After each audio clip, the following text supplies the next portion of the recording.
مرحوم و مغفور چودھری صاحب جن کے ایصال ثواب کے لیے یہ مجلس منعقد ہے، خصوصاً ان کی روح کو ثواب پہنچانے کے لیے، اور آپ اپنے مرحومین کے لیے ایک دفعہ سورہ فاتحہ تلاوت۔ بسم اللہ الرحمن الرحیم، الحمد للہ رب العالمین، الرحمن الرحیم، مالک یوم الدین، ایاک نعبد و ایاک نستعین، اہدنا الصراط المستقیم، صراط الذین انعمت علیہم غیر المغضوب علیہم ولا الضالین۔ درود پڑھیے محمد و آل محمد۔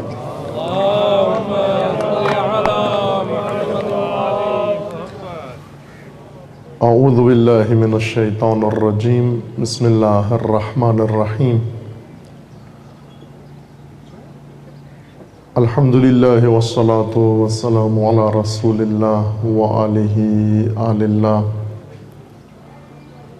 واللعنۃ الدائمۃ علی اعدائہم اعداء اللہ، من یوم عداوتہم الی یوم لقاء اللہ، اما بعد، فقال اللہ تبارک و تعالی فی کتابہ المجید و فرقانہ الحمید، اعوذ باللہ من الشیطان الرجیم، لقد کان لکم فی رسول اللہ اسوۃ حسنہ، صدق اللہ العلی العظیم۔ درود پڑھیے محمد و آل محمد۔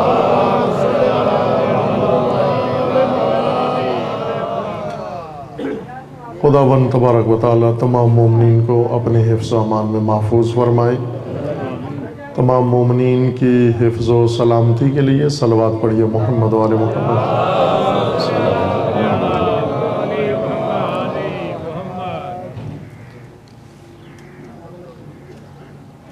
خداوند تبارک و تعالیٰ کا فرمان ہے قرآن مجید میں کہ رسول اللہ صلی اللہ علیہ وآلہ وسلم کی ذات گرامی میں تمہارے لیے اسوہ حسنہ ہے۔ اللہ تعالیٰ نے ہم سب کو توفیق دی اور زندگی میں پھر ایک دفعہ ہمیں ربیع المولود و ربیع الرسول کا ماہ میسر آیا، جو مہینہ منسوب ہے حضرت کی ذات سے، اور مومنین و تمام دنیا کے اندر مسلمین بارگاہ رسالت مآب میں ہدیہ احترام و عقیدت و سلام و درود پیش کرتے ہیں۔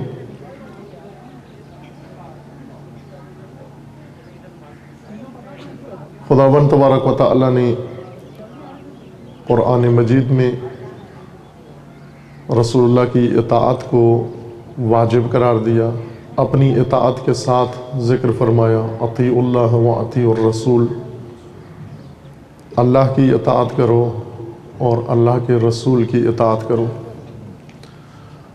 اللہ تعالیٰ کا فرمانا ہے کہ جو کچھ اللہ اور رسول تمہیں جس چیز کی طرف بلاتے ہیں، جس میں تمہاری حیات و زندگی ہے، اس کی اجابت کرو اور اس پہ لبیک کہو۔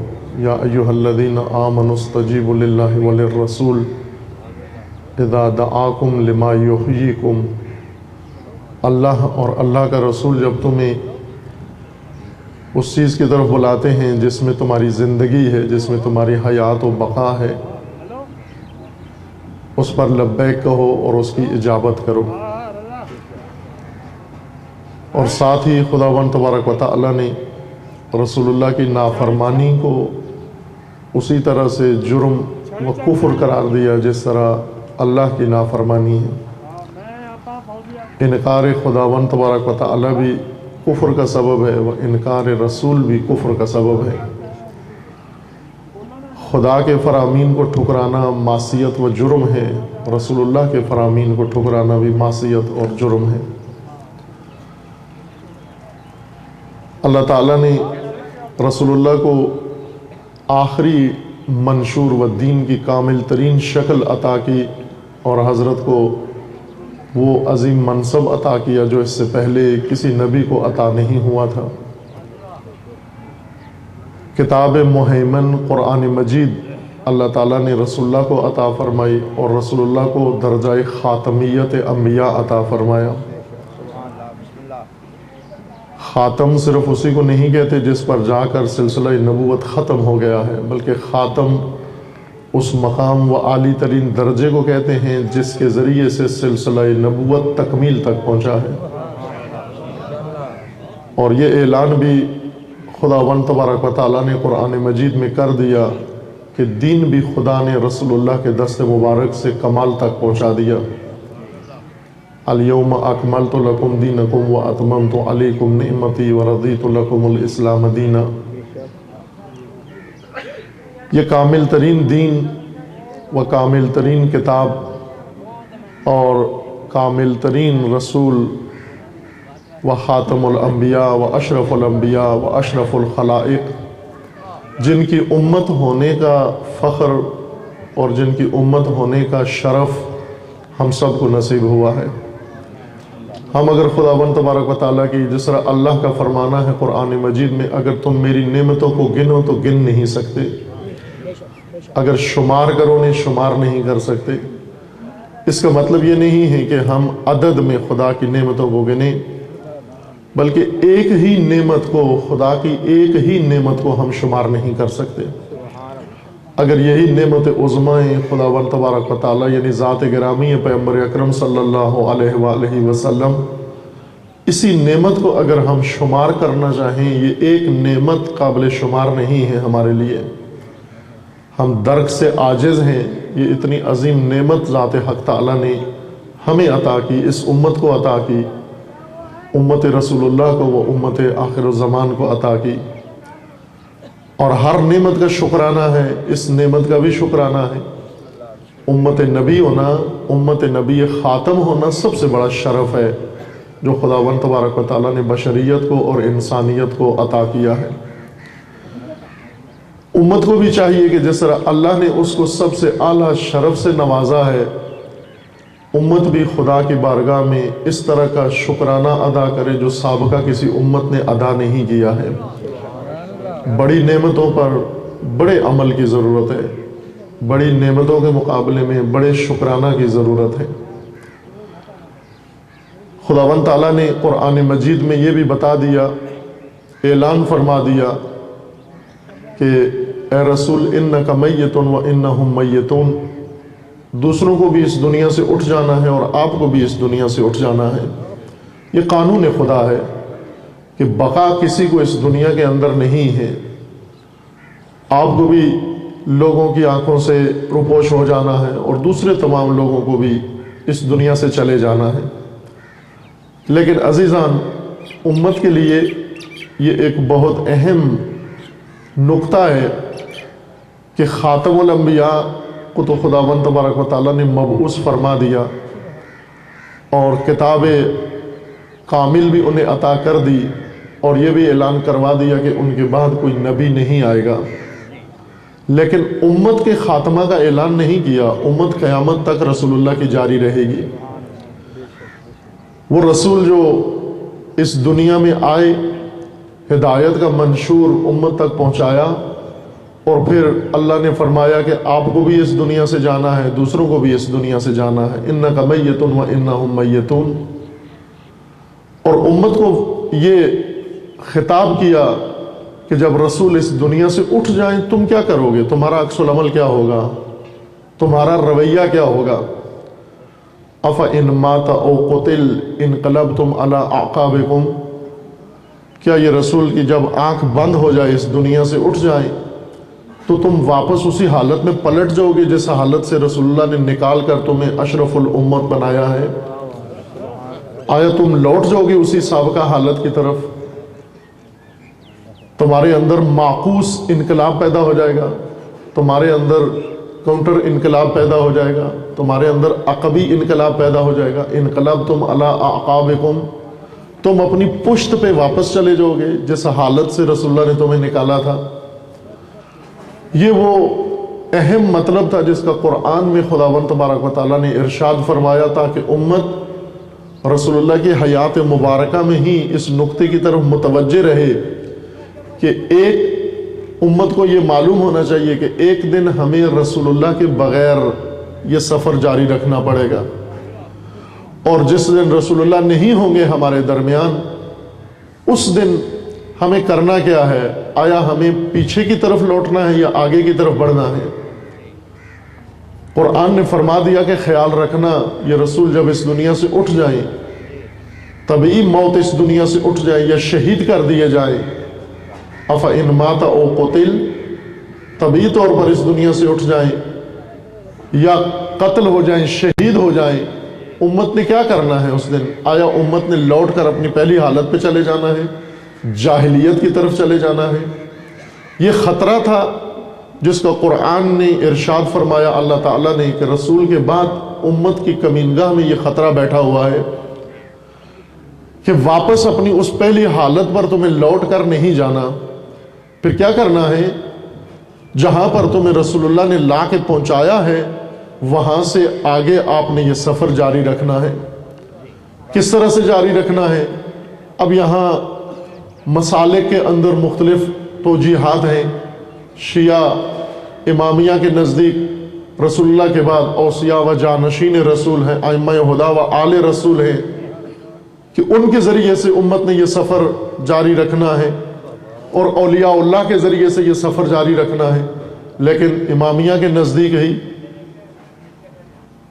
یہ زمانہ جس میں ہم زندگی بسر کر رہے ہیں، اس میں نہ رسول اللہ کی ذات ہے ہمارے درمیان اور نہ ان کے وصی معصوم کی دسترس امت تک ہے، وہ پردہ غیبت میں ہیں۔ حضرت حجت مہدی آخر الزمان اجل اللہ تعالی فرجہ الشریف پردہ غیبت میں ہیں۔ تو کیا امت کو اس زمانے میں کہ جب رسول اللہ اس دنیا سے اٹھ گئے اور ہم بغیر رسول اللہ کے راہ رسول اللہ کو جاری رکھے ہوئے ہیں، اور جب ان کے جانشین موجود نہیں ہیں اس وقت ہمارے درمیان اور ہماری دسترس نہیں ہے یا ہماری دسترس میں نہیں ہے، ہم نے کیا کرنا ہے؟ قرآن بتا رہے کہ تمہیں واپس نہیں پلٹنا، اس طرف نہیں لوٹنا جس نقطے سے تمہیں رسول اللہ نے نکالا تھا، اس طرف لوٹ کر نہیں جانا۔ اگر ادھر لوٹ کر چلے گئے تمہاری تباہی ہے، تمہاری ہلاکت ہے۔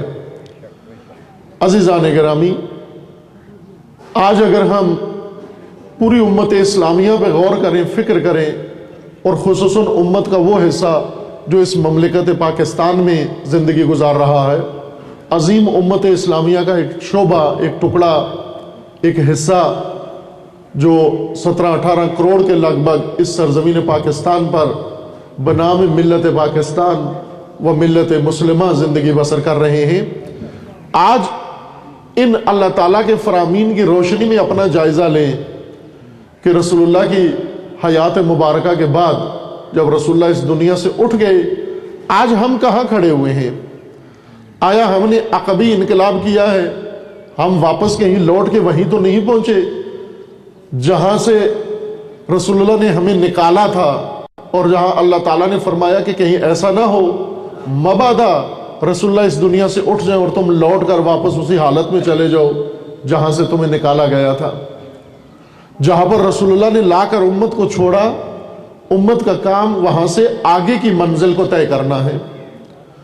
آپ توجہ فرمائیں، 4 اہم کام خداوند تبارک و تعالیٰ نے تمام انبیاء کے ذمہ لگائے، فرائض، اور خصوصاً ان 4 مراحل کی تکمیل نبی خاتم صلی اللہ علیہ وآلہ وسلم کے ذمہ لگائی۔ آج ہم دیکھتے ہیں کہ الحمدللہ امت مسلمہ نبی اکرم کی نام لیوا، نبی اکرم کے عاشق، محبت کرنے والے، جان نثار، اپنا وقت دیتے ہیں، اپنا مال دیتے ہیں، اپنی ثروت دیتے ہیں، اہتمام کرتے ہیں، بڑے بڑے پروگرام منعقد کرتے ہیں، عقیدت کے جذبوں کا اظہار کرتے ہیں اور ہر چیز اپنی نثار کرنے کے لیے تیار ہیں۔ لیکن عزیزان، ہمیں یہ دیکھنا ہے کہ وہ جو کچھ رسول اللہ نے طلب کیا تھا امت سے اور جو کچھ اللہ نے امت رسول کا فریضہ مقرر کیا تھا، اس نقطے پہ دیکھیں کہ ہم آج کہاں کھڑے ہوئے ہیں، کس نقطے پر ہم آج واقع ہیں۔ آیا واپس لوٹ کر اس حالت میں تو نہیں چلے گئے جہاں سے رسول اللہ نے ہمیں نکالا تھا؟ رسول اللہ صلی اللہ علیہ وآلہ وسلم نے اس امت کو جاہلیت سے نکالا تھا۔ جاہلیت ایک زمانے کا نام ہے، ایک خاص عصر کا نام ہے. اس عصر کے اندر جو کچھ تھا وہ جاہلانہ تھا. اس زمانے میں سیاست جاہلانہ تھی، اس زمانے کا سماج جاہلانہ تھا، اس زمانے کے تعلقات لوگوں کے آپس میں جاہلانہ تھے، اس زمانے میں کسب و کار کمائی لوگوں کی جاہلانہ تھی، خرچ کرنا جاہلانہ تھا، گھریلو نظام جاہلانہ تھا. چونکہ پورے زمانے کو جاہلیت کا زمانہ کہا جاتا ہے. مردوں کا عورتوں کے ساتھ جاہلانہ رویہ تھا، عورتوں کا مردوں کے ساتھ جاہلانہ رویہ تھا، بڑوں کا چھوٹوں کے ساتھ جاہلانہ رویہ تھا، چھوٹوں کا بڑوں کے ساتھ جاہلانہ رویہ تھا. اسی طرح جو اس معاشرے کے اندر بڑے لوگ رہتے تھے، قریش اور سردار لوگ، ان سرداروں کا اپنے ماتحتوں کے ساتھ جاہلانہ رویہ تھا، ماتحتوں کا بڑے سرداروں کے ساتھ جاہلانہ رویہ تھا. جاہلیت ہی جاہلیت تھی. جاہلیت کا تصور یہ نہیں کہ وہاں پر لوگ پڑھے لکھے نہیں تھے. جاہلیت سے مراد ان پڑھ ہونا نہیں ہے. قرآن مجید میں جب جاہلیت کا ذکر آئے یا جب روایات و سنت میں جاہلیت کا ذکر آئے، اس کا معنی ان پڑھ ہونا نہیں ہے. یہ توجہ فرمائیں. اردو میں جاہلیت ان پڑھ ہونے کو کہتے ہیں، عالم و جاہل یعنی پڑھا لکھا اور ان پڑھ. لیکن دین کی زبان میں جاہلیت کہتے ہیں جاہلیت کہتے ہیں جس میں عقل نہ ہو، عقل مند نہ ہو. جاہلیت کے مقابلے میں عقل مند ہے، عقل مندی ہے. یعنی یا انسان عقل مندی کی زندگی بسر کر رہا ہے یا جاہلیت کی زندگی بسر کر رہا ہے. اس جاہلیت کا معنی ہوتا ہے بے وقوفی، حماقت. اس وقت انسان کی زندگی بے وقوفانہ زندگی تھی، احمقانہ زندگی تھی، سفیہانہ زندگی تھی، عقل مندی کی زندگی نہیں تھی. چونکہ ان پڑھ ہونا اگرچہ عیب ہے، کمزوری ہے، لیکن ان پڑھ ہونا جرم نہیں ہے. ان پڑھ ہونا وہ عیب نہیں ہے کہ جس سے انسان جہنم چلا جائے. بہت سارے لوگ پڑھے لکھے ہیں، ان سے ان پڑھ زیادہ سمجھدار ہیں. بلکہ ہم دیکھتے ہیں کتنے معاشرے ایسے ہیں جہاں پر علاقوں کے اندر یا خاندانوں کے اندر، قبائل کے اندر، پنچایت میں بڑے بزرگ پڑھے لکھے نہیں ہیں، لیکن تمام خاندانی معاملات پڑھے لکھے خراب کر دیتے ہیں، ان پڑھ اس کو ٹھیک کر دیتے ہیں جا کر. میں آپ کو ذرا بڑی مثال دیتا ہوں. پاکستان کے حالات جو یہاں پہنچے ہیں، آپ کو معلوم ہے آج پاکستان کہاں کھڑا ہوا ہے. یہ ملک جو جس کی تحقیر کی گئی، ذلت کا شکار ہو گیا اور فقیر و فاقہ و ہر اس وقت پاکستانی قوم ایک عبرت کا نمونہ دنیا میں بنی ہوئی ہے. جو کچھ پاکستانی قوم کے ساتھ دنیا میں ہو رہا ہے، آپ توجہ نہیں، تصور نہیں کر سکتے. کوئی ملت دنیا میں اتنی حقیر نہیں کی گئی جتنی ملت پاکستان کو حقیر کیا گیا ہے. آپس میں ان کو لڑایا گیا، آپس میں ان کی نفرتیں بڑھائی گئیں. امت رسول اللہ کو ایک دوسرے کے خلاف گروہ بنا کے، فرقے بنا کر، دھڑے بنا کر ایک دوسرے کے ساتھ ان کے اندر نفرت کی آگ بھڑکائی گئی، شعلے بھڑکائے گئے. باہر سے دوسروں نے آ کر ان کے اوپر بمباری کی، ان کے اوپر ظلم کیا، ستم کیا اور سیاسی مورے اپنے ان کے اندر چھوڑے. ہر لحاظ سے اس ملک کو لوٹا اور اس ملت کی تحقیر کی گئی. عزیزان، ملک کی تباہی کا ذمہ دار عموماً آپ دیکھیں جب بھی ان سیاستدانوں کو موقع ملتا ہے، سیاسی بیان دیتے ہیں تو کہتے ہیں کہ ہمارے ملک میں چونکہ ایک بہت بڑی تعداد ان پڑھ لوگوں کی ہے، اس وجہ سے یہ حالات ہیں، ملکی حالات ہیں. بجلی کیوں نہیں ہے؟ کہتے ہیں بہت بڑی تعداد ان پڑھوں کی ہے. بارش کیوں نہیں ہوتی؟ کہتے ہیں بہت بڑی تعداد ان پڑھ لوگوں کی ہے. مہنگائی کیوں ہے؟ کہتے ہیں بہت بڑی تعداد ان پڑھ لوگوں کی ہے. خوب یہ کیوں ہوتا ہے، وہ کیوں ہوتا ہے؟ کہتے ہیں بہت بڑی تعداد ان پڑھ لوگوں کی ہے. سیلاب کیوں آتے ہیں؟ بہت بڑی تعداد ان پڑھ لوگوں کی ہے. یعنی یہ زلزلے اور سیلاب اور ساری کام جو ہیں یہ ان پڑھوں کی وجہ سے ہو رہے ہیں. آپ کیا سمجھتے ہیں کہ حکومت میں پڑھے لکھے ہیں یا ان پڑھ لوگ ہیں؟ پڑھے لکھے ہیں سارے. بیوروکریٹ سارے پڑھے لکھے ہیں، فوجی سارے پڑھے لکھے ہیں، افسر سارے پڑھے لکھے ہیں، پارلیمنٹ میں سارے پڑھے لکھے ہیں، بلکہ اب تو ڈگری بھی شرط قرار دی گئی ہے پڑھے لکھے. اگر ملکی حالات یہاں تک پہنچے ہیں، یہ ملک دنیا میں عبرت کا نمونہ بنا ہے، تو ان پڑھوں نے نہیں بنایا، پڑھے لکھوں نے یہ حال کیا ہے اس ملک کا. کون سے پڑھے لکھوں نے؟ وہ پڑھے لکھے جو بے وقوف ہیں، جاہل پڑھے لکھوں نے. جاہل دو طرح کا ہوتا ہے، یا ان پڑھ ہوتا ہے یا پڑھا لکھا ہوتا ہے. بے وقوف انسان بے وقوف پڑھ جائے تو بھی بے وقوف ہی ہوتا ہے، ان پڑھ ہو تو بھی بے وقوف ہی ہوتا ہے. میں نے عرض کیا ان پڑھ ہونے کی میں تائید نہیں کر رہا، پڑھنا چاہیے. جس عمر میں بھی ہے پڑھنا شروع کر دیں، کوئی حرج نہیں ہے. اگر بڑھاپے میں بھی ہیں 90 سال کے بھی ہو گئے تو بھی آج سے شروع کر دیں پڑھنا لکھنا، چونکہ رسول اللہ نے فرمایا تھا کہ طلب کرنا علم کا یہ میری امت کے لیے لازم ہے، فرض ہے، عورت و مرد کے لیے۔ لیکن عزیزان، جہالت بیوقوفی کو کہا جاتا ہے، جاہلیت بیوقوفی ہے۔ پڑھا لکھا بھی بیوقوف ہوتا ہے، ان پڑھ بھی بیوقوف ہوتا ہے، اور پاکستان میں پڑھے لکھے زیادہ بیوقوف ہیں۔ آج جو حالات ملکی حالات بنے ہوئے ہیں، یہ جتنا آپ توجہ کریں، دونوں قسم کے پڑھے لکھے، خواہ وہ یونیورسٹیوں کے پڑھے لکھے ہوں یا دینی مدرسوں کے پڑھے لکھے ہوں، ان پڑھوں نے یہ نفرت نہیں پھیلائی۔ ان پڑھ فرقوں کو آپس میں نہیں لڑا سکتے۔ اگر کسی ان پڑھ کو ممبر پہ بٹھا دیا جائے کہ آپ دو آدمیوں کو جنگ کرو، وہ نہیں کرا سکتا۔ لیکن پڑھا لکھا جو دین پڑھ کر آیا ہے، قرآن پڑھ کر آیا ہے، سنت پڑھ کر آیا ہے، وہ آگ لگا سکتا ہے پورے معاشرے کے اندر، وہ فتنہ کھڑا کر سکتا ہے پوری دنیا کے اندر۔ اسی طرح کچھ نے سیاست میں فتنہ کھڑا کر دیا، کچھ نے مذہب میں فتنہ کھڑا کر دیا۔ یہ فتنے جتنے بھی ہیں، یہ ان بیوقوفوں کی وجہ سے ہیں جو پڑھ لکھ گئے ہیں لیکن عقل نہیں ہے ان کے اندر۔ جاہلیت اس بیوقوفی کے زمانے کو کہا جاتا ہے جہاں تمام معیار جاہلیت کے معیار تھے، جاہلیت کے معیاروں پہ لوگ زندگی بسر کرتے تھے، بیوقوفانہ زندگی کے معیار بنے ہوئے تھے، یعنی ہر کام کا ضابطہ بیوقوفی کی بنیاد پر تھا، عقل مندی کی بنیاد پر نہیں تھا۔ ایسے میں خداوند تعالیٰ نے رسول اللہ کو اس معاشرے کے اندر مبعوث فرمایا۔ توجہ فرمائیں ذرا یہاں اس نقطے کی طرف۔ جس زمانے میں رسول اللہ مکہ میں مبعوث ہوئے، مکہ کے علاوہ بھی بہت سارے آبادیاں تھیں، یوں نہیں کہ صرف آبادی مکہ میں تھی۔ اتفاقاً مکہ میں بڑی پسماندہ آبادی تھی، مدینہ کی آبادی بہتر تھی مکیوں سے، اور یمن میں دونوں سے بہتر صورتحال تھی۔ مصر یمن سے بھی بہتر تھا، اور روم مصر سے بھی بہتر تھا، اور ایران روم سے بھی بہتر تھا، ہر لحاظ سے بہتر تھا۔ معیشت کے لحاظ سے غلہ ان کے پاس تھا، زندگی کے اسباب ان کے پاس تھے، ٹیکنالوجی ان کے پاس تھی، اس زمانے کے لحاظ سے تعلیم ان کے پاس تھی، سیاست ان کے پاس تھی، اچھے سیٹل معاشرے تھے اس زمانے میں۔ لیکن رسول اللہ نے نہ ایران میں نبی اکرم کو بھیجا، نہ روم میں نبی اکرم کو بھیجا، نہ مصر میں بھیجا، نہ یمن میں بھیجا، بلکہ مکہ میں بھیجا، چونکہ مکہ سب سے زیادہ پسماندہ علاقہ تھا، مکہ سب سے زیادہ جاہلیت میں غرق علاقہ تھا، سب سے بڑی جاہلیت مکہ کے اندر تھی۔ کیوں نبی خاتم کو سب سے زیادہ جاہلانہ معاشرے کے اندر بھیجا، سب سے زیادہ جاہلیت کے اندر بھیجا؟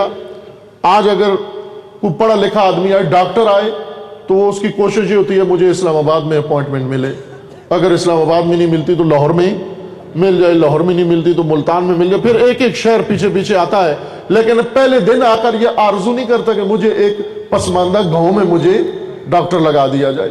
یا اگر ایک عالم دین بھی آتا ہے تو عالم دین کی کوشش یہ ہوتی ہے کسی بڑے شہر میں، کسی سہولتوں والے شہر میں، کسی متمدن شہر میں جہاں بجلی ہو، جہاں انٹرنیٹ ہو، جہاں ٹی وی چینل ہو، جہاں ٹیلی فون سروس ہو، جہاں بہت ساری سہولتیں ہوں، وہاں پر مجھے موقع ملے خدمت کرنے کا۔ وہ نہیں کہتا کہ سب سے زیادہ پسماندہ گاؤں کے اندر مجھے بھیجا جائے تاکہ میں وہاں پر جا کر لوگوں کی اصلاح کروں۔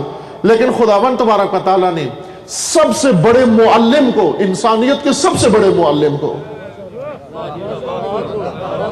سب سے زیادہ پسماندہ علاقے میں بھیجا، سب سے بڑی جاہلیت کی سوسائٹی میں بھیجا، چونکہ یہ سب سے بڑے معلم کا امتحان تھا۔ کیا امتحان تھا؟ کہ جو بہت زیادہ جاہلیت کے اندر غرق ہیں، اگر یہ معلم ان جاہلوں کو ہدایت دینے میں کامیاب ہو گیا تو وہ معاشرے جو اتنے جاہل نہیں ہیں انہیں کہیں بہتر طریقے سے ہدایت کر سکے گا۔ لیکن وہ جو پڑھے لکھے معاشرے کو ہدایت کر دے، ضروری نہیں کہ جا کر جاہلیت کے معاشرے کو بھی ہدایت کر سکے۔ یہ امتحان تھا رسول اللہ کا۔ سب سے زیادہ جاہلیت کے معاشرے میں رسول اللہ کو مبعوث کیا، اور حضرت نے وہاں جا کر انقلاب برپا کیا۔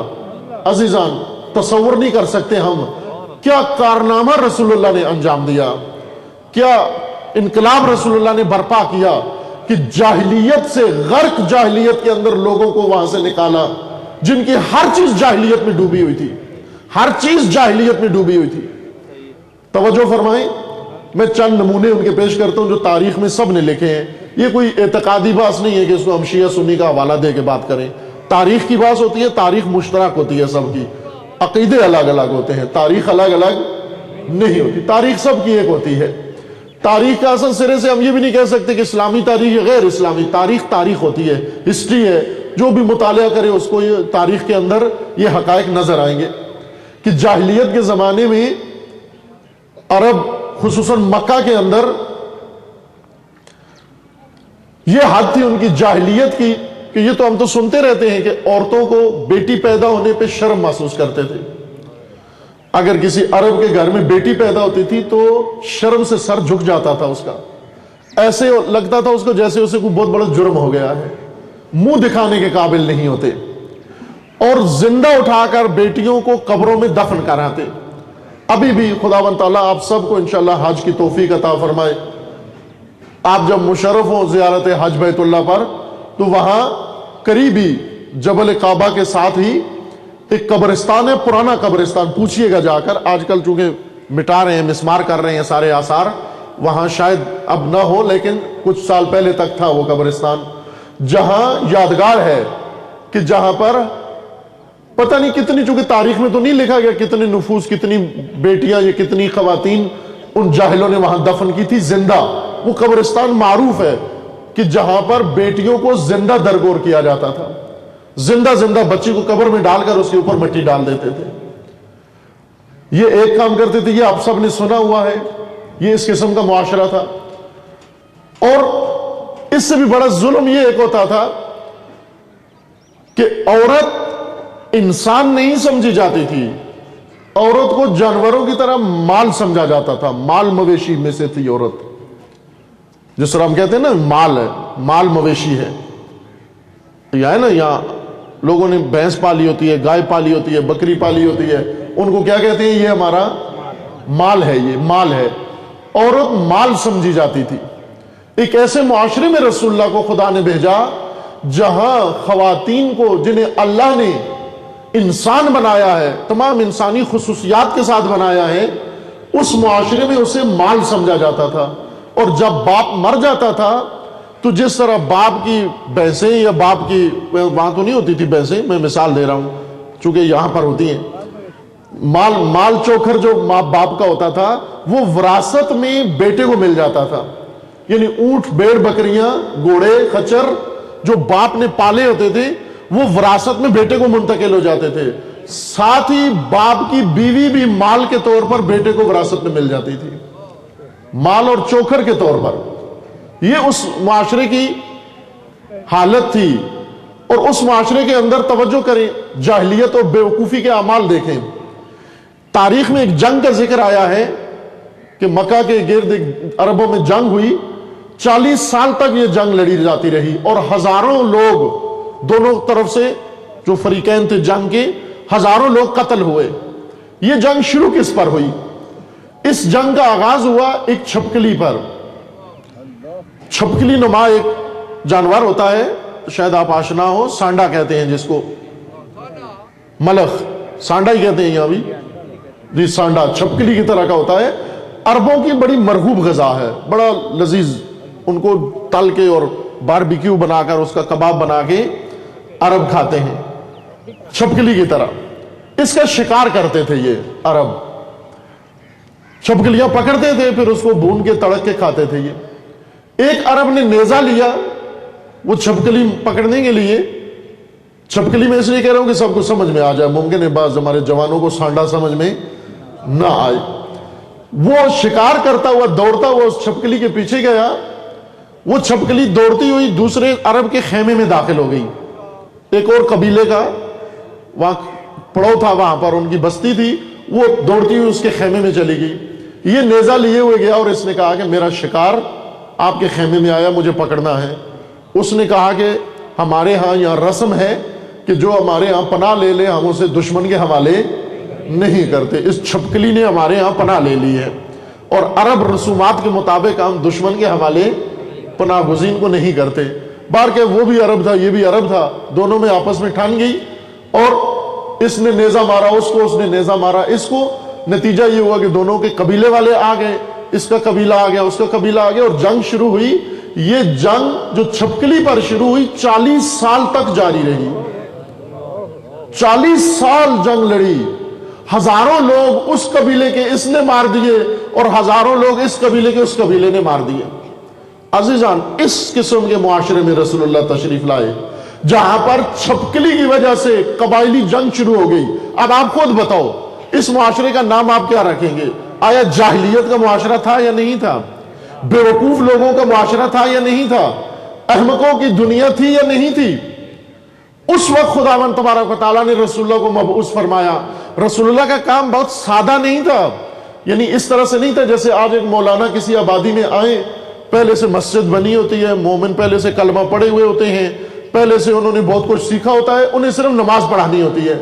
عزیز من، ایک مولانا کی طرح نہیں تھی رسول اللہ کی حیثیت معاذ اللہ کہ انہیں آ کر فقط لوگوں کو وضو سکھانا تھا، لوگوں کو طہارت سکھانی تھی، لوگوں کو نماز سکھانی تھی، جنازہ سکھانا تھا، کہ یہ کام بہت سادہ سا ہے۔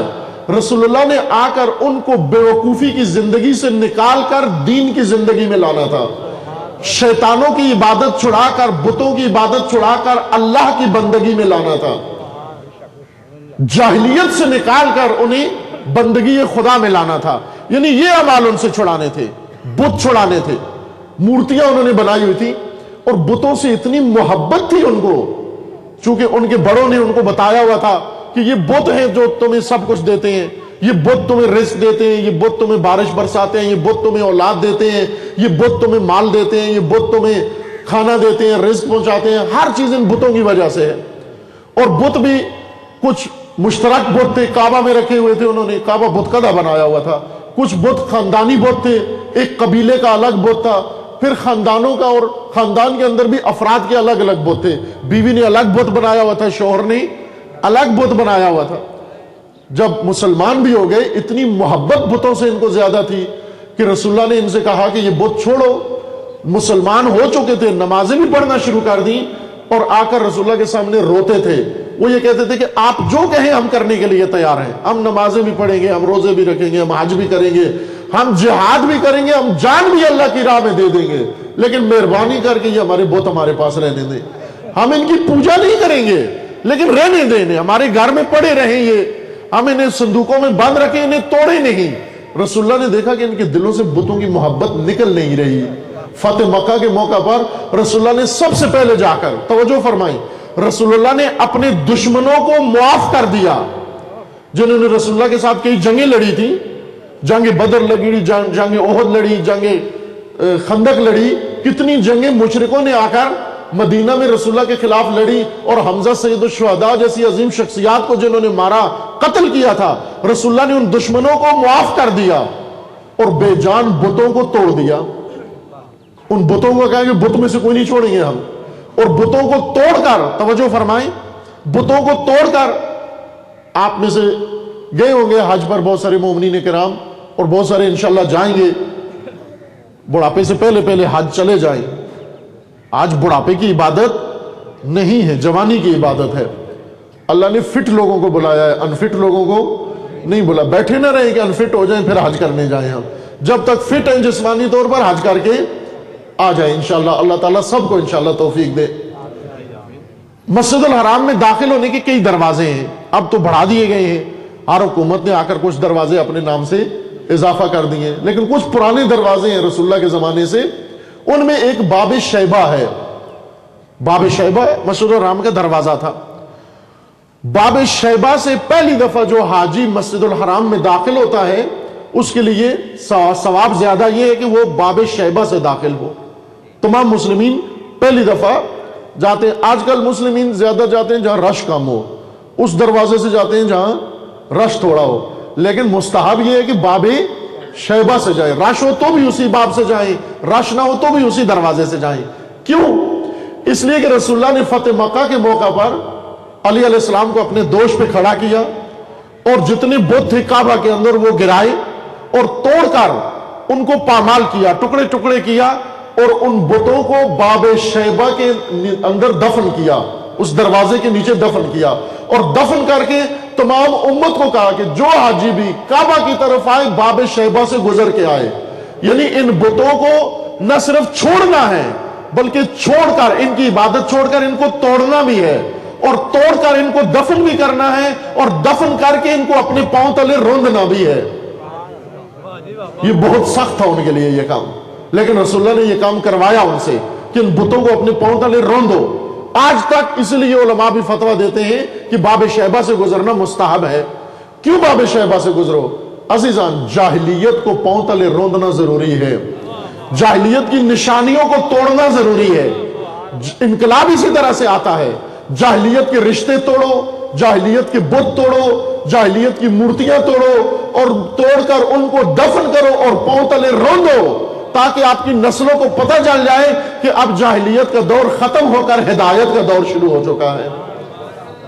اور قرآن میں اللہ تعالیٰ نے فرمایا تھا کہ مومنوں کی نسبت یہ ایک خطرہ موجود ہے، افا ان مات او قتل، کہ یہ رسول دنیا سے اٹھ جائیں یا یہ رسول شہید ہو جائیں، انقلبتم علی اعقابکم، تم لوٹ جاؤ گے واپس اسی حالت میں، یعنی پھر جاہلیت کی طرف چلے جاؤ گے، پھر بیوقوفوں والے کام شروع کر دو گے، پھر بیوقوفوں والے رابطے بنا لو گے، پھر بیوقوفی والا ماحول بنا لو گے، پھر وہی مورتیاں بت بنا لو گے، اور پھر آپ جاہلیت کے اعمال تکرار کرنا شروع کر دو گے۔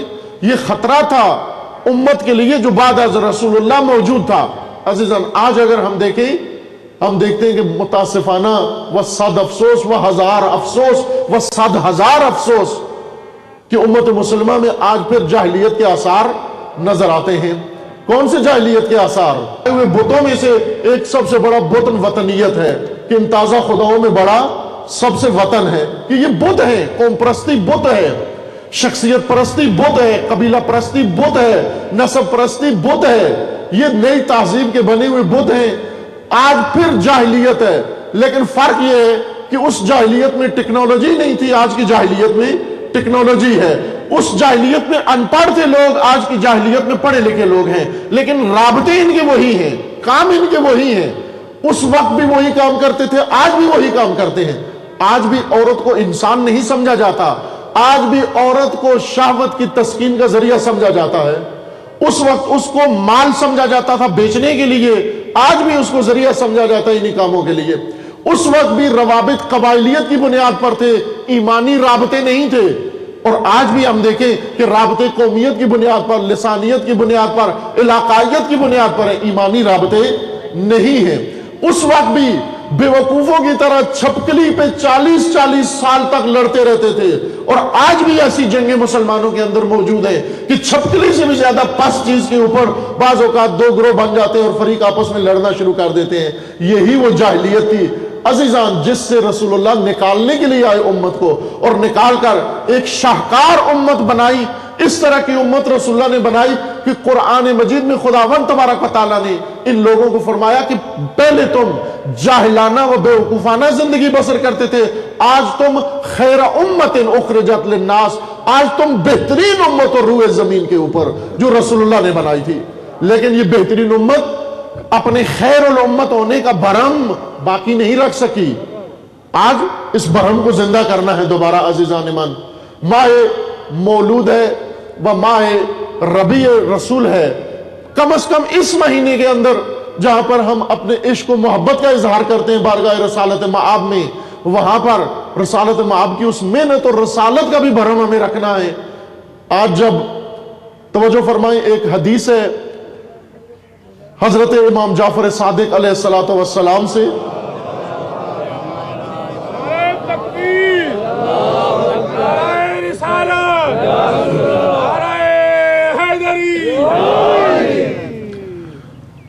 بہت خوبصورت حدیث ہے۔ اس حدیث میں شکرانی امام صادق علیہ السلام کا ایک شاگرد ہے، اور ساتھ ہی صحابی امام صادق جعفر صادق علیہ السلام جو مسلک امامیہ کے مطابق چھٹے امام بنتے ہیں، اولاد رسول اللہ میں سے، اولاد حضرت سیدہ میں سے۔ ان کے والد بزرگوار حضرت امام محمد باقر ہیں، ان کے والد حضرت علی زین العابدین علیہ السلام ہیں، ان کے والد سید الشہداء امام حسین علیہ السلام ہیں، ان کے والد گرامی علی علیہ السلام ہیں، اور والدہ حضرت سیدہ ہیں، اور جد ان کے رسول اللہ بنتے ہیں۔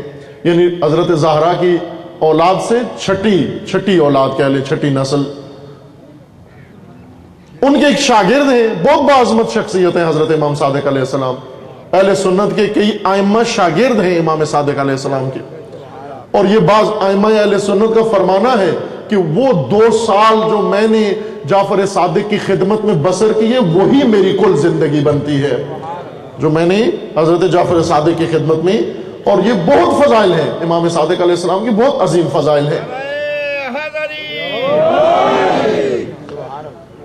امام علیہ السلام نے اس شکرانی سے کہا، شکرانی ان کے صحابی کا نام تھا، شاگرد کا نام تھا، یا شکرانی سن میری بات، ان الحسن من کل احد حسن ومنک احسن لمقامک منی یا لمکانک منی.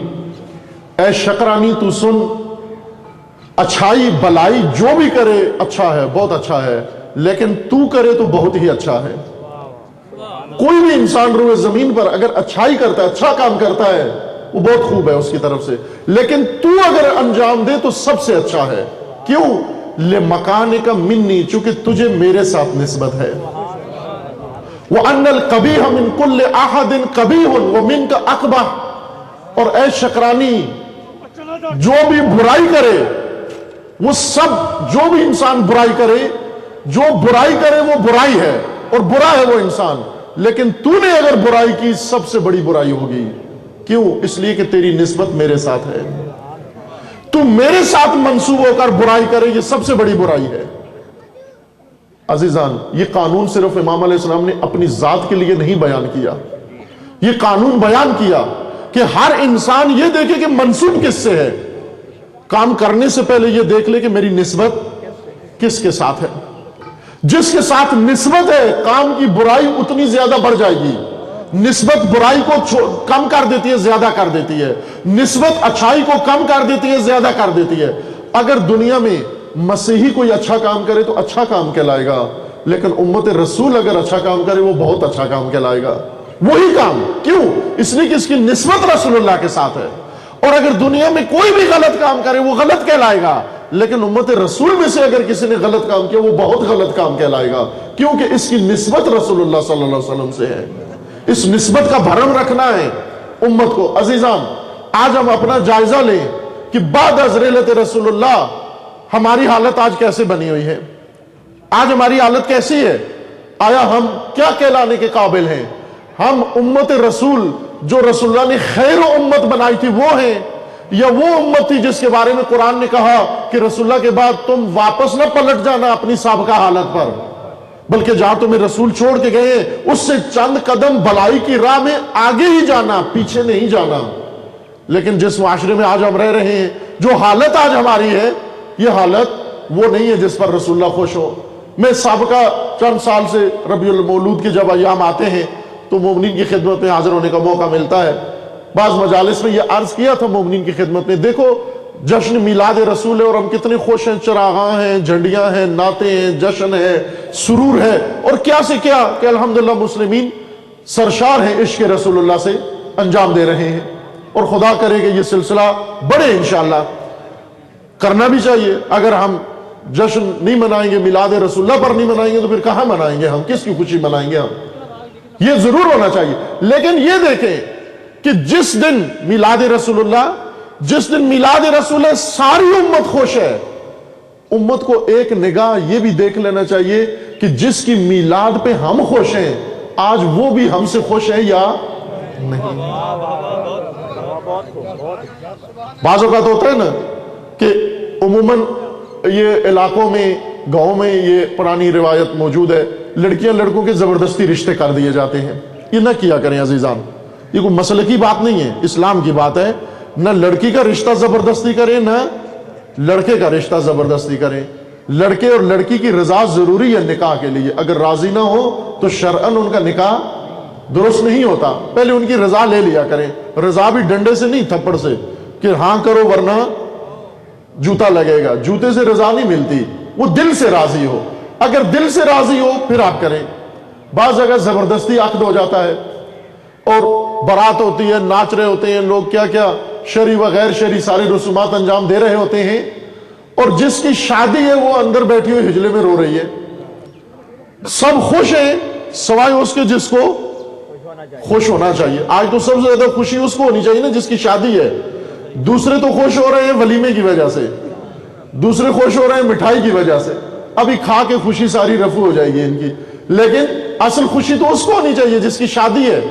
اگر وہ خوش نہ ہو، ساری بارات خوش ہو، اس کو کوئی خوشی نہیں کہتے۔ اور اگر ساری بارات خوش نہ ہو، لڑکی اور لڑکا خوش ہو، یہ حقیقی شادی کی خوشی ہے۔ عزیزان، کب امت رسول کی خوشی کا حقیقی دن آئے گا؟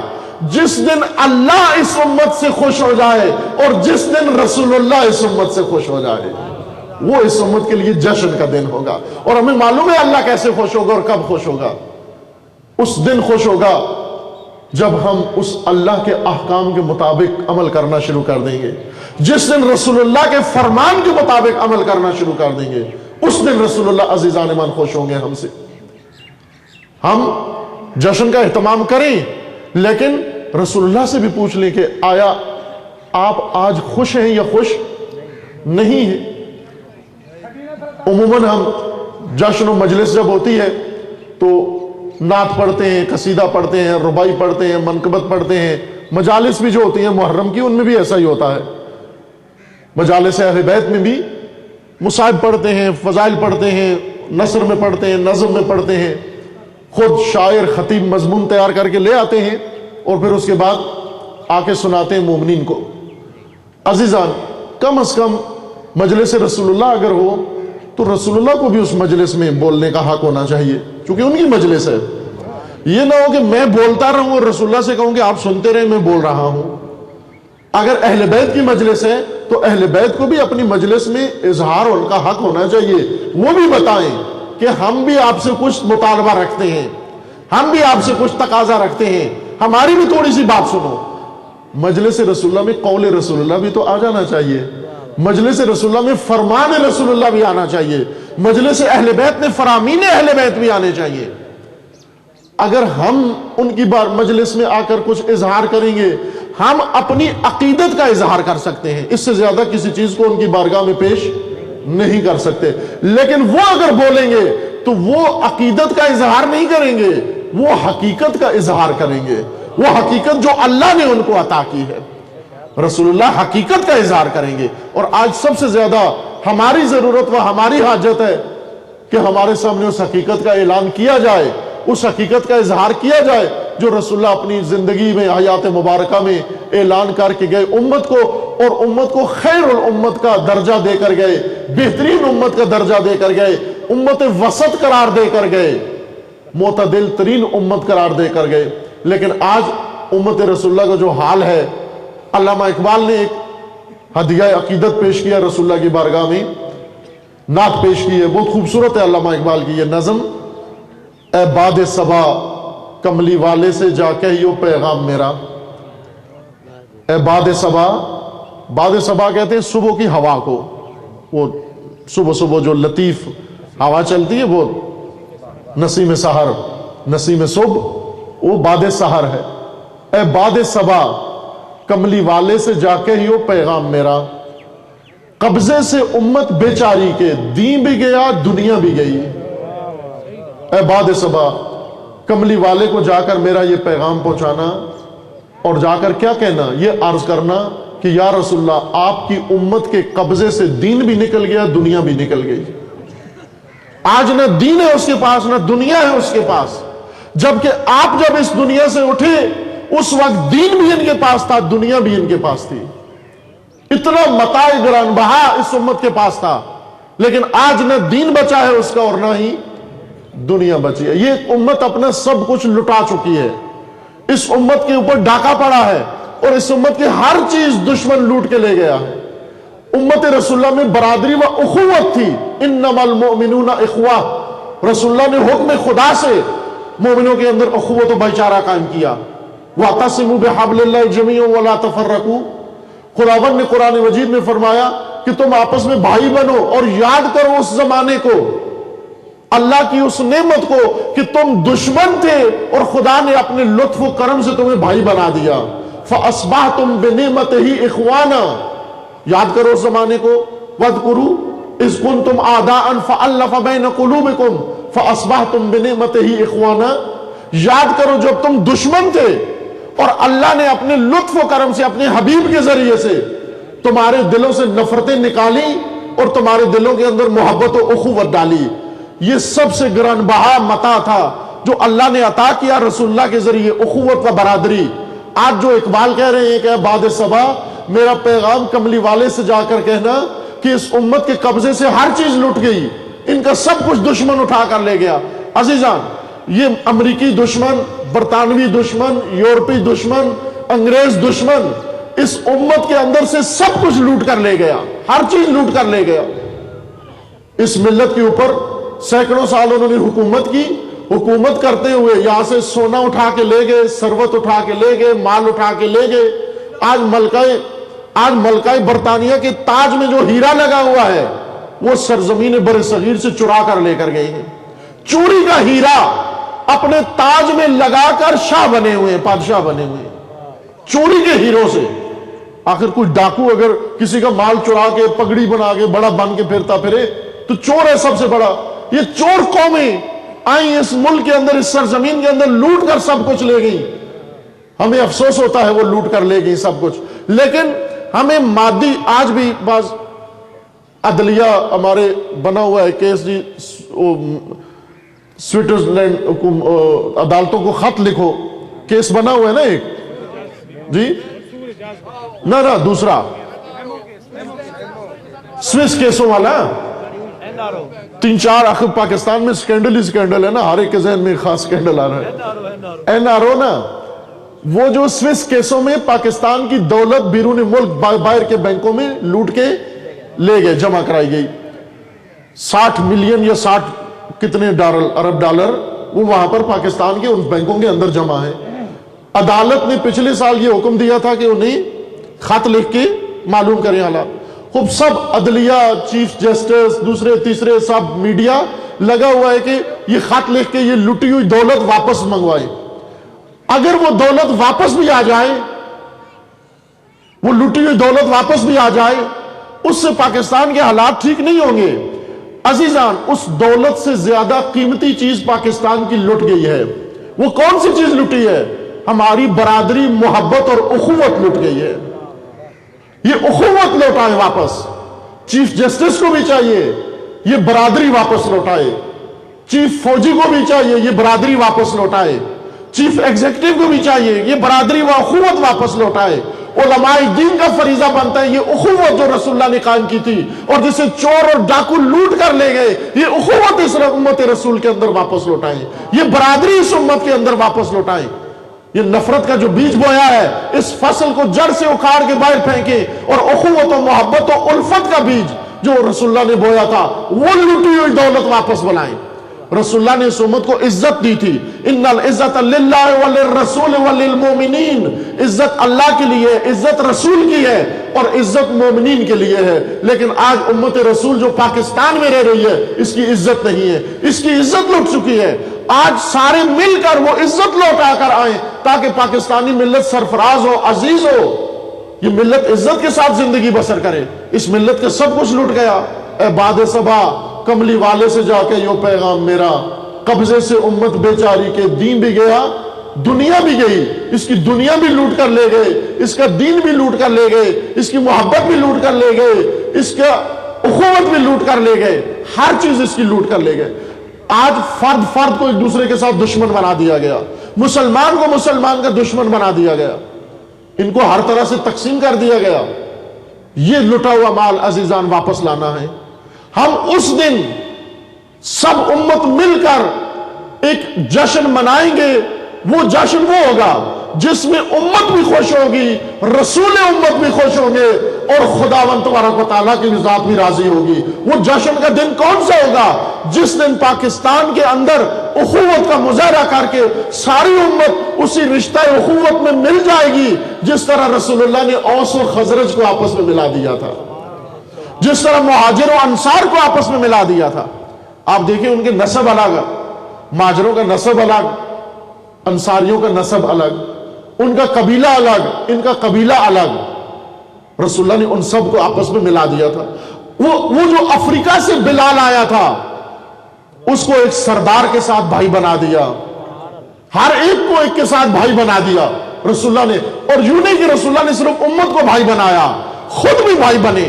ساری امت میں ایک مہاجر اور ایک انصاری کو بھائی بناتے گئے. رسول اللہ نے رشتہ اخوت قائم کیا اور فرمایا تم سب آپس میں بھائی ہو, اور پھر خود ساری دنیا کو کھڑے کر کے آ کے علی کو گلے لگا کے فرمایا علی میرا بھائی ہے.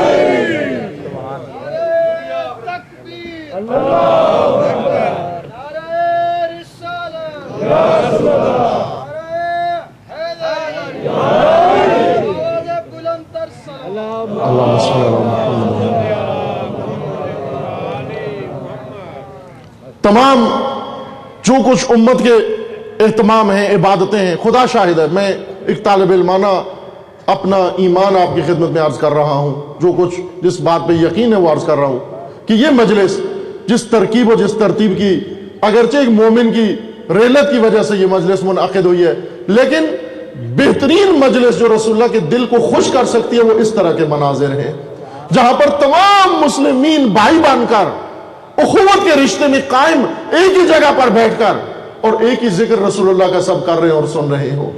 یہ وہ مجالس ہیں جو رسول اللہ کو پسند ہیں. نہ وہ مجالس رسول اللہ کو پسند ہیں کہ جہاں پر ایک مجلس ہو دوسری مجلس کے خلاف یہاں سے بمبارمنٹ ہو رہی ہو, اس مجلس سے اس مجلس کے خلاف بمبارمنٹ ہو رہی ہو, یہ منارے سے اس منارے کے خلاف, اس مسجد سے اس مسجد کے خلاف. نہ عزیزان, ایسی مساجد سے رسول خوش نہیں ہے.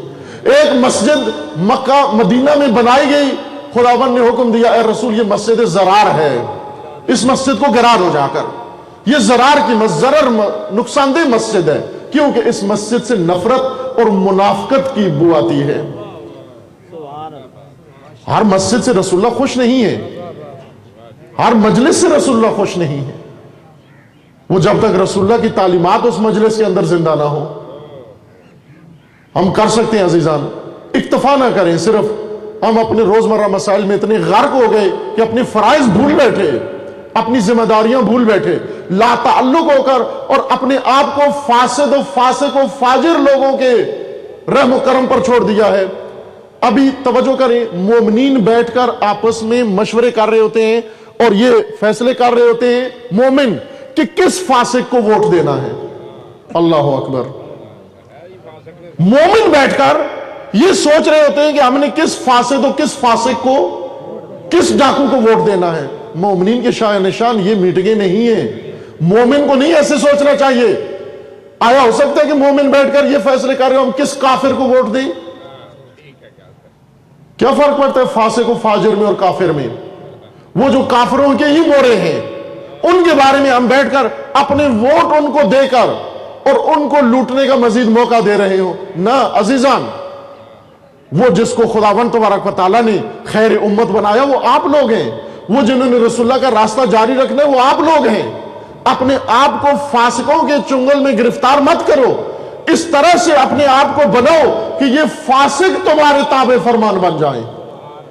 جو کچھ امت فیصلہ کرے وہ مجبور ہو جائے اس پر عمل کرنے پر. نہ یہ ملک اس طرح ذلیل کریں, نہ یہ امت اس طرح ذلیل کریں, نہ دین کو اس طرح سے رسوا کریں جس طرح سے آج کر دیا گیا پاکستان کے اندر. بعض اوقات جانے کا موقع ملتا ہے تبلیغ کی غرض سے. ایک ملک میں گیا, ایک شخص نے پہچانا, علیہ السلام کوئی, اسے پتہ چلا یہ پاکستانی ہے. تو اس نے پوچھا پہلے آپ پاکستان سے ہو؟ میں نے کہا ہاں پاکستان سے ہوں. فرمائیے. کہنے لگا ایک بات آپ سے پوچھوں, برا تو نہیں مانو گے؟ میں نے کہا بات سے کچھ برا نہیں مانتا, آپ بری بات ہی نہ پوچھو کہ برا مانو. کہنے لگا کہ بات یہ ہے کہ آیا پاکستان میں عقل مند رہتے ہیں یا نہیں رہتے؟ میں نے کہا بھئی یہ کیا پوچھنے والی بات ہے, کیوں نہیں رہتے؟ پاکستان میں بہت عقل مند رہتے ہیں. کہنے لگا کہ اگر پاکستان میں عقل مند رہتے ہیں تو کیوں خبروں میں نیوز میں ان کی کوئی بات نہیں سنتے ہم؟ کوئی خبر ان کی کیوں نہیں آتی؟ چونکہ خبر تو جو بھی پاکستان سے آتی ہے بیوقوفوں کی آتی ہے. خبریں سب بیوقوفوں کی آتی ہیں. بیوقوفی ہے نا, آج ادھر دھماکہ, آج ادھر دھماکہ, آج ادھر گراؤج لو, آج ادھر قتل و غارت. آج یہ تو عقل مندوں کی خبریں نہیں ہیں. کوئی عقل مند اپنے ملک میں یہ کام نہیں کرتا. سوچنے پہ مجبور ہوا کہ بات تو یہ صحیح کر رہا ہے یہ بندہ, کہ اگر عقل مند اس ملک میں رہتے ہیں تو کیوں ان کی خبر باہر نہیں جاتی؟ خبر ساری بیوقوفوں کی جاتی ہے. وجہ کیا ہے عزیزان؟ وجہ یہ ہے کہ عقل مند اپنے گھروں میں چپ ساتھ کے بیٹھ گئے ہیں اور میدان بیوقوفوں کے لیے چھوڑ دیا ہے.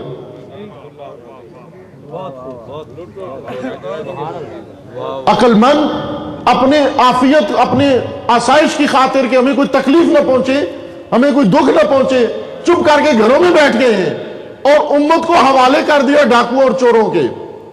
اگر یہ عقل مند میدان میں ہوتے, ان ڈاکوؤں کو موقع نہ دیتے, کچھ بھی نہ لٹتا, نہ دین لٹتا نہ دنیا لٹتی. آج ہر جگہ پر ہمیں بیوقوف بیٹھا نظر آتا ہے. وہ معروف شاعر کا شعر جو کہتے ہیں پارلیمنٹ میں پڑھا گیا تھا کہ یہ باغ نہیں اب باغ رہا, سب اہل چمن سب جان گئے, ہر شاخ پہ الو بیٹھا ہے, انجام گلستان کیا ہوگا. یہ باغ اب باغ نہیں رہا, یہ کسی زمانے میں باغ تھا.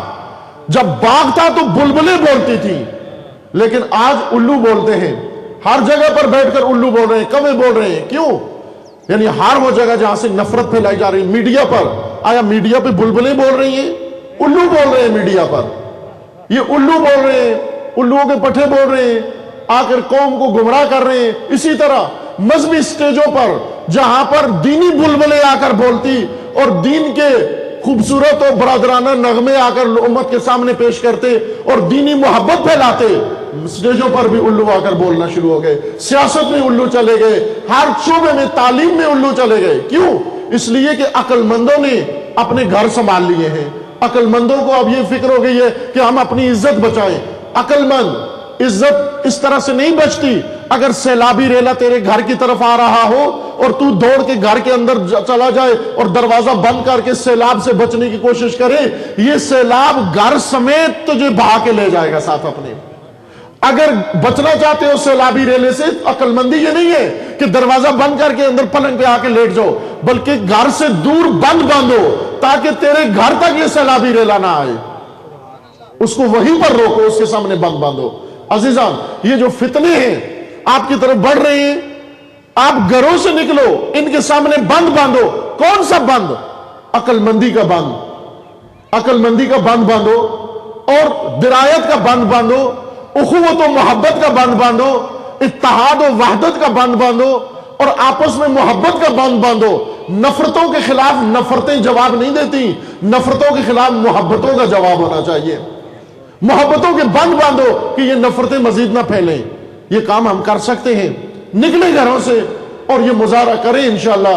اور جس دن پاکستان میں انشاءاللہ امت رسول آ گئی اس وظیفے پر جو رسول اللہ نے اس کے لیے مقرر کیا تھا, انشاءاللہ خداوند تعالیٰ کی رحمتیں زیادہ اس امت پر نازل ہوگی, کیونکہ رسول اللہ کو اللہ تعالیٰ نے رحمت للعالمین بنایا ہے. رحمت للعالمین ہے. رحمت للعالمین کے ذریعے اللہ ساری رحمتیں اپنی نازل کرتا ہے. خدا نے اتنی رحمتیں نازل کی ہیں ہمارے اوپر, لیکن بہت ساری رحمتیں ابھی عزیزان ضروری ہیں اس ملت کے لیے, جو رحمت للعالمین کے صدقے اور طفیل میں خداوند تبارک و تعالیٰ انشاءاللہ اس امت کو اور اس مملکت کو عطا کرے گا. ہم سب کا فریضہ ہے, جس طرح ہمیں دنیا سے اچھی اچھی خبریں سننے کو ملتی ہیں. آج دیکھیں ایران سے آپ کو کتنی اچھی خبریں سننے کو ملتی ہیں کہ پوری دنیا نے ایران کا محاصرہ کر دیا, بائیکاٹ کر دیا. وہ اکیلا سب کے مقابلے میں ڈٹا ہوا ہے, سب کے مقابلے میں ڈٹا ہوا.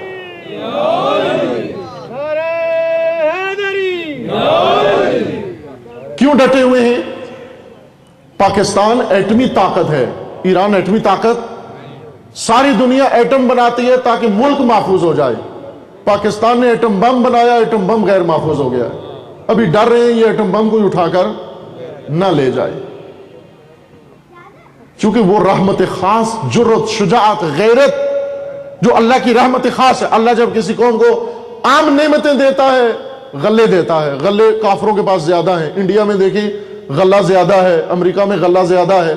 اگر خدا اپنی عام نعمت دے, غلہ دے دیتا ہے, لیکن اپنی خاص نعمتیں دے, محبت و الفت عطا کرتا ہے, شعور و عقل مندی عطا کرتا ہے, عزت و غیرت عطا کرتا ہے. اور وہ رحمت خاص اس ملت کا حق بنتا ہے, چونکہ پاکستانی قوم دنیا کی شریف ترین قوم ہے. دنیا کی شریف ترین قوم پاکستانی قوم ہے. عزیزان, یہ کسی قوم پرستی کی وجہ سے نہیں عرض کر رہا ہوں, ایک طالب علمانہ مطالعہ جو بہت ساری مسلمان و غیر مسلمان قوموں کا کیا, یقین جان لیں کہ پاکستانی ملت شریف ترین ملت ہے, اور جو کچھ اس کے ساتھ ہو رہا ہے یہ اس کا حق نہیں بنتا. یہ امت اسلامیہ ہے، اور خداوند تبارک و تعالیٰ نے اس کا مقام بہت اعلیٰ ذکر کیا ہے، اعلیٰ درج کیا ہے۔ اس مقام تک اس امت کو پہنچنا ہے انشاءاللہ۔ جس طرح کل رسول اللہ کے وجود مبارک کے اندر ساتھ رہ کر امت جاہلیت سے نکل کر اس اعلیٰ منزل تک پہنچی، آج بعد رسول اللہ انشاءاللہ دین راہ رسول و دین رسول و کتاب رسول اللہ آج ہمارے پاس ہے، اور اہل بیت رسول ہمارے پاس ہیں۔ ہم ان سے تمسک کر کے وہی اس ترکہ جو اہل بیت کا اور قرآن کا چھوڑ کر گئے رسول اللہ، اس سے تمسک کر کے آج پھر ہم قرآن و اہل بیت سے تمسک کر کے اسی مقام پر پہنچ سکتے ہیں کہ پھر قرآن میں اور پھر رسول اللہ فرمائے کہ کنتم خیر امت اخرجت للناس، تم بہترین امت و زمانے کی جو لوگوں کے اندر پیدا کیے گئے ہو، کہ انشاءاللہ خداوند تبارک و تعالی وہ دن لائے کہ پاکستان میں ہم انشاءاللہ وہ دن دیکھیں کہ جب بہترین امت اسلامیہ پاکستان میں موجود ہو، اور ساری دنیا کے لوگ بیٹھ کر پاکستانیوں کے لیے دعا کر رہے ہوں انشاءاللہ، اور پاکستانیوں کو دیکھ کر فخر کر رہے ہوں۔ آج پاکستانیوں سے ڈرتے ہیں، ساری دنیا ڈرتی ہے۔ پاکستانی آ جاتے ہیں اس کو لائن سے نکال کے الگ کر دیتے ہیں، تم ادھر کھڑے ہو جاؤ، باقی کافر و مومن و سب کو الگ کر دیتے ہیں، پاکستانی کو لائن میں ہی الگ کر دیتے ہیں، ڈر جاتے ہیں، ایک دم ڈر جاتے ہیں۔ لیکن ایک دن آئے انشاءاللہ کہ پاکستانی وہ نمونہ پیش کرے جو رسول اللہ صلی اللہ علیہ وسلم نے انشاءاللہ اس امت کے لیے مقرر کیا ہے، بحق محمد و آل محمد انشاءاللہ۔ اللہم بحق اسمک العظیم الاعظم الاعز الاجل الاکرم، یا اللہ یا اللہ یا اللہ یا اللہ یا اللہ یا اللہ یا اللہ۔ پروردگارہ بحق محمد و آل محمد، بحق اسماء حسنہ خود، ہمارے اس قلیل سے ذکر کو اپنی بارگاہ میں قبول فرما۔ خدا بندہ جس مرحوم کے لیے مجلس منعقد کی گئی ہے، یہ ثواب اس کی روح کو پہنچا۔ جو مرحومین حاضرین و مومنین کے خاندانوں سے اس دنیا سے رحلت کر گئے، انہیں جوار رحمت میں مقام نصیب فرما۔ جو مریض ہیں انہیں شفاء کاملہ نصیب فرما۔ جو ملتمس دعائیں ان کی ساری دعاؤں کو مستجاب فرما۔ جو صاحب حاجات ہیں ان کے حاجات کو پورا فرما۔ جو مقروض ہیں اپنے خزائن غیبیہ سے ان کے قرض ادا فرما۔ جو بے اولاد ہیں انہیں نیک اور صالح اولاد نصیب فرما۔ جو بے روزگار ہیں انہیں رزق حلال نصیب فرما۔ اس امت کے اندر اتحاد و اتفاق برقرار فرما۔ اس امت کے اندر بیداری و شعور عنایت فرما۔ خداوندہ جو ملت کے اندر تفرقہ و نفاق ڈال رہے ہیں، دہشت گردی پھیلا رہے ہیں، پروردگارہ انہیں نیست و نابود فرما۔ ان کے حامیوں سرپرستوں کو رسوا فرما۔ خداوندہ تمام مظلوم ملتوں کو نجات عطا فرما۔ ملت مظلوم فلسطین کو نجات عطا فرما۔ ملت مظلوم کشمیر کو نجات عطا فرما۔ ملت مظلوم بحرین کو نجات عطا فرما۔ مملکت پاکستان کی حفاظت فرما۔ اس ملک کو دشمنوں کے شر سے محفوظ فرما۔ ملک کے اندر امن و امان برقرار فرما۔ ملت پاکستان کے اندر اتحاد و اتفاق و الفت برقرار فرما۔ اس ملک کے اندر دہشت گردی، فرقہ واریت، فتنہ و فساد و نفاق پھیلانے والوں کو نیست و نابود فرما۔ ان کے حامیوں سرپرستوں کو رسوا فرما۔ آپ تمام مرحومین کے لیے، خصوصاً جن کے لیے مجلس ایصال ثواب منعقد کی گئی ہے، اور بالخصوص شہداء کے لیے سورہ فاتحہ۔ بسم اللہ الرحمن الرحیم، الحمدللہ رب العالمین، بھائی بیمار ہیں، انہیں بھی کینسر ہے، اسی الرحمن الرحیم مالک یوم الدین، ایاک نعبد و ایاک نستعین، اہدنا الصراط المستقیم صراط الذین انعمت علیہم غیر المغضوب علیہم ولا الضالین۔ بسم اللہ الرحمن الرحیم، قل هو اللہ احد اللہ الصمد لم یلد ولم یولد ولم یکن له کفوا احد۔ بسم اللہ الرحمن الرحیم، قل هو اللہ احد اللہ الصمد لم یلد ولم یولد ولم یکن له کفوا احد۔ بسم اللہ الرحمن الرحیم، قل هو اللہ احد اللہ الصمد لم یلد ولم یولد ولم یکن له کفوا احد۔ اللہم اغفر للمؤمنین والمؤمنات المسلمین والمسلمات الاحیاء منهم والاموات، تابع اللہم بیننا وبینہم بالخیرات، انک مجیب الدعوات، انک غافر الخطیات، انک علی کل شیء قدیر وبالاجابۃ جدیر، برحمتک یا ارحم الراحمین۔ ایک مومن کے لیے انہیں کینسر ہے، التماس دعا کی گئی ہے۔ خدا بندہ بحق محمد و آل محمد، بحق اسماء حسنہ خود، بحق حبیب خود، پروردگارہ جملہ مرضى اسلام سمیت اس مد نظر مریض کو جلد از جلد شفاء کاملہ و عاجلہ نصیب فرما۔ آپ اپنی عبادات کی قبولی کے لیے اور اپنی حفظ و سلامتی کے لیے بلند آواز سے صلوات پڑھیے محمد علیہ۔